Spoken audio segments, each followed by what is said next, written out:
সবাইকে জানাই শুভ নববর্ষের আন্তরিক প্রীতি ও শুভেচ্ছা।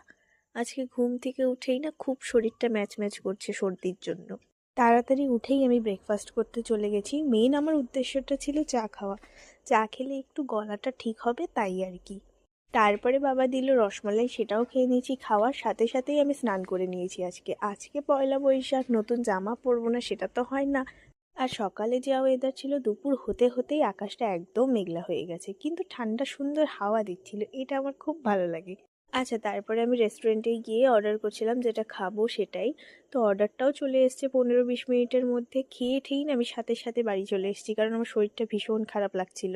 এসেই ঘুমিয়ে পড়েছিলাম। ঘুম থেকে উঠে হালকা ফ্রেশ লাগছিল, কিন্তু তাও সেরকম না। তো আমি একটু গলা ঠান্ডা করার জন্য গরম জল খাচ্ছিলাম। তারপরে মাসি বানালো চা। চাটা খেয়ে আবার আমি একটু কাপড়ের দোকানে এসেছিলাম কিছু জিনিস কেনার জন্য। তো সেখান থেকে বেরিয়েই আমরা মামাবাড়ি চলে গিয়েছিলাম, কারণ মামা আমাদের ডেকেছিল আজকে ডিনার করার জন্য। তো সেখানে গিয়ে কিছুক্ষণ বসে ডিনার টিনার করে বাড়ি চলে আসলাম। Stay tune.